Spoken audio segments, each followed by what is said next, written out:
Bueno, soy Bernard Lavallee, he sido profesor en Burdeos y terminé mi carrera docente en París, en la Sorbona, y soy especialista de la historia de los Andes coloniales, razón por la cual, entre otros temas, he estudiado el de la figura de Francisco Pizarro, sobre quien he publicado una biografía en el año 2003, en Francia, en Perú y en España.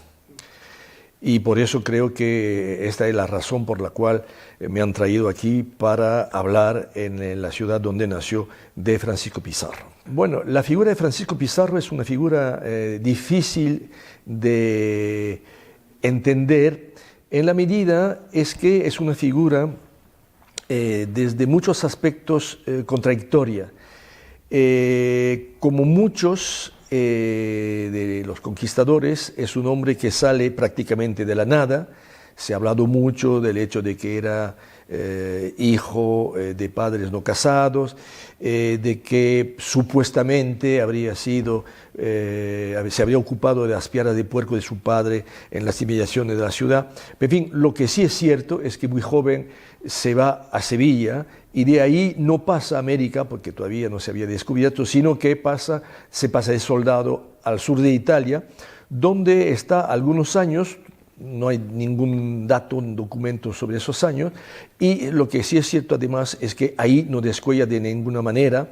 Cuando vuelve a Sevilla a comienzos del siglo XVI, es un hombre al que los años de guerra en la Italia del Sur no le han traído nada, ninguna ventaja, ningún puesto.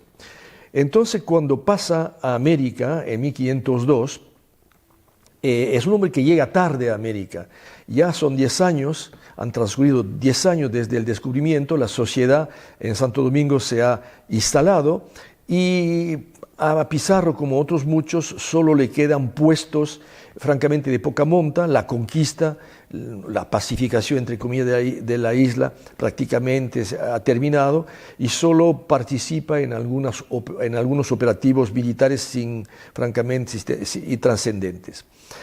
De manera que en cuanto la expansión española a América pasa al continente, esto es a la costa atlántica de la actual Colombia, él entonces es de esas expediciones y ahí es donde por primera vez empieza a hablarse de él en una situación desesperada, bueno, que un mito, pero en fin.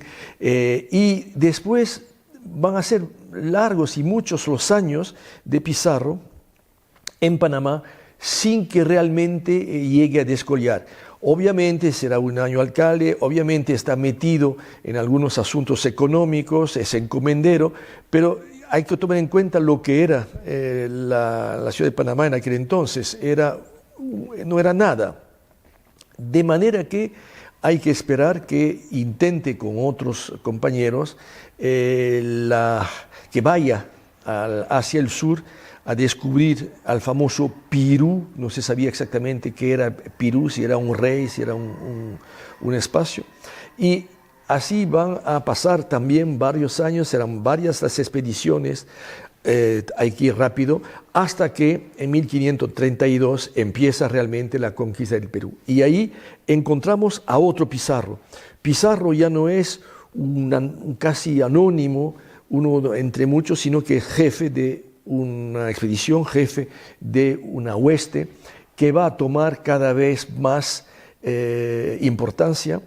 ¿Por qué? Pues porque tiene mucha suerte, que era un componente indispensable para los conquistadores, pero también porque conforme se enfrenta con situaciones difíciles, Pizarro demuestra tener y de manera muy desarrollada toda una serie de caracteres, no únicamente militares, sino también diplomáticos, de negociación con los demás conquistadores, con las jerarquías indígenas, que hacen que su conquista finalmente, pero después de muchas dificultades, llegará a tener éxito. Pero precisamente en el momento en el que él llega a la cumbre de todo lo a que podía aspirar, va a venir la venganza de las rivalidades y rencillas y venganzas de sus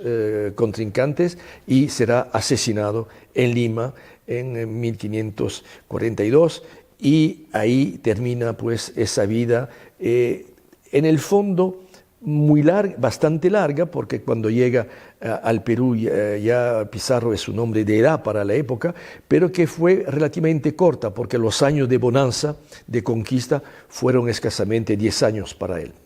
Bueno, el problema es que durante mucho tiempo se ha imaginado, se ha visto, o se ha representado a Pizarro en una confrontación con el mundo incaico.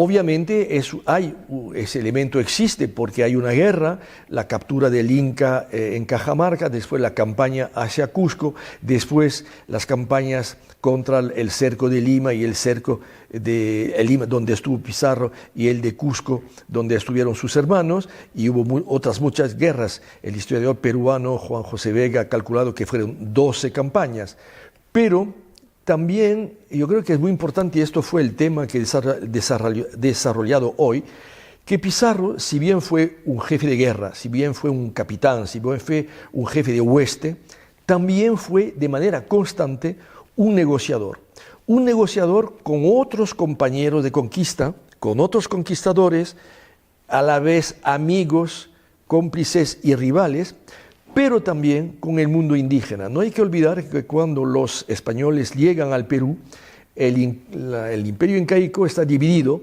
entre dos herederos del Inca anterior, uno que representaba el norte del imperio, Atahualpa, y otro el sur, Huáscar. Atahualpa consigue no matar él, pero manda matar a su hermano. Sus partidarios ocupan Cusco, pero todo eso lo sabían perfectamente los españoles. De manera que toda la conquista, por lo menos la primera parte de la conquista, hasta llegar a ocupar Cusco, el centro del imperio, es una compleja negociación entre, por una parte, la guerra, una campaña bélica, pero también un juego de negociaciones con un bando incaico y que estaba enfrentado a otro bando. Entonces, hay una guerra, pero también hay un juego entre diplomacia y guerra entre los españoles y los bandos. Y obviamente los españoles se alían a un bando para enfrentarse al tercero y derrocarlo del poder. Pero es un juego muy complejo, muy complicado, y que, insisto, que hay que comprender y estudiar para no reducir la conquista a un mero enfrentamiento guerrero. Tanto más cuanto que siempre se ha insistido sobre el hecho de que los españoles, en México también, en otras partes, en el Perú por supuesto, han conquistado inmensos imperios con poquísimos soldados españoles. Eso es cierto.